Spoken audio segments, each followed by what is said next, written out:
Point is though, the image of my face is not the same thing as my face. I think that Aubrey was already conceiving of minds as like software run on hardware before even going down the neural dust route. So if we accept that analogy, then of course it sounds appealing and natural to put a mind inside a computer because they're kind of basically already the same thing, right? But are brains and minds like computers and software? Part 2. Computers. Obviously the answer to this question depends on how we look at it, because anything is like anything if you just look hard enough. But for me anyway, minds and computer programs differ in some important ways. Now, fair warning, here we are getting into computer science, which is not my area of expertise, so if I make a mistake, please do bring me up on it. But as I understand it, computers that we are familiar with day to day store data using binary. Ones and zeros, on or off. And hey, brain neurons, they fire or they don't fire. That's kind of like binary, so isn't it easy to imagine having a binary brain? Well, no, not really. Because as Antonio pointed out to me on that same day, brain neurons have more states than just on or off. They aren't really binary. The communication between them is mediated chemically, which means it's more of a spectrum than a binary. So, kind of like the earlier point that the image of the brain is not the same thing as the brain itself, we can store images of the brain using binary, but the brain itself is a little bit woollier than that, which might take some of the wind out of the sails of Aubrey's neural dust scenario. Another thing that Antonio said on the day is that the activity of the brain is not all there is to consciousness. He thinks that the other parts of the body play a role as well, not just mechanically sending messages to the brain, but actually manifesting the business of having a mind, whatever that is. So maybe Aubrey's neural dust scenario would need a lot more dust for the rest of the body. Interestingly, this embodied consciousness idea is something that I was taught in a very different way as an actor. I learned that the way that the body moves can greatly affect how we feel and how we perceive things. Another key difference, and here's where things get really tricky, might turn on algorithms.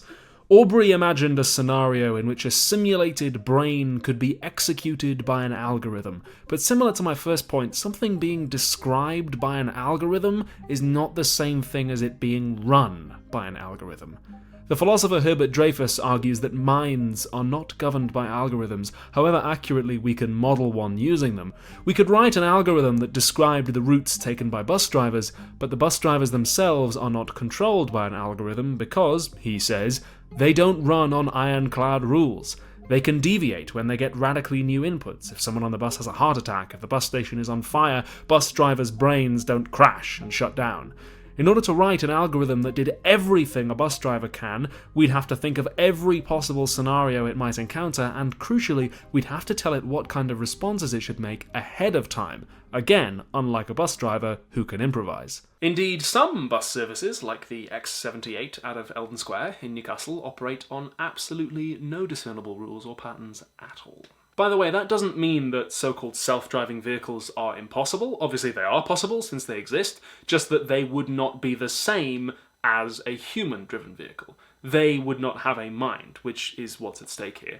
I've done a video on self-driving cars already. If you'd like to see it, you can click that card that's just appeared in the top right. In a similar vein to Dreyfus, AI researcher Kristen Thorenson argues that computers can't be intelligent as long as they lack an understanding of time and energy. Human thought takes place with an awareness that time and energy are finite. We don't just know what time it is, but we know what it is to have a deadline, what it is to miss one, how to use time more or less effectively, and ditto for energy. By contrast, few, if any, programming languages exist where time is a first-class citizen. Because computer programming owes so much to the work of Alan Turing, and because Turing's original definition of computation didn't include time and energy as finite givens, Thorenson thinks that computation and thinking cannot be the same thing. Having unbounded time means that any problem can be solved by a complete search of all possibilities and outcomes. But if this is the case, intelligence is essentially not needed. Disregarding time renders intelligence essentially irrelevant. There's a parallel here to what writer Evgeny Morozov says about computers and memory. Morozov writes that computers can't actually remember anything. They can only record. And as an example, I'll tell you about my earliest memory. I am 2 years old. I am outside. I'm standing. And I am watching my mother pick gooseberries off a gooseberry bush.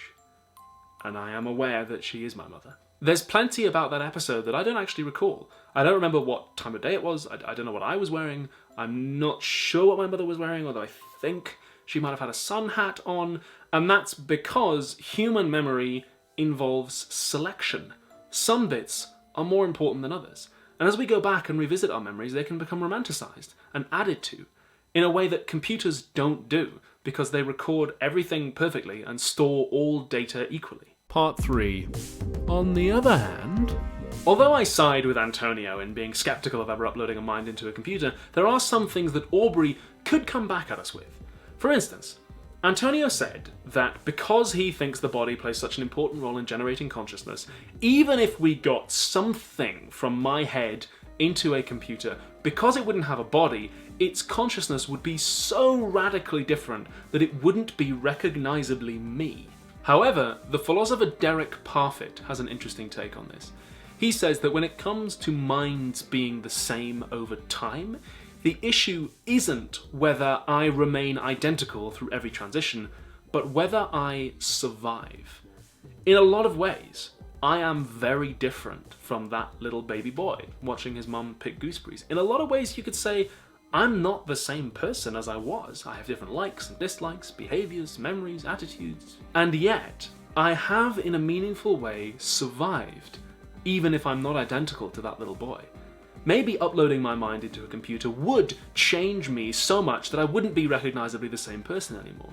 I am now neither the woman who is known as the Major, nor am I the program called the Puppet Master. But again, maybe some part of me would survive. And since Aubrey's work is all about extending people's lifespan, maybe there's something there he could hold on to. The philosopher Margaret Bowden argues that even though machine consciousness might be totally different from our own, that doesn't mean that we should, or even that we would, treat it hugely differently.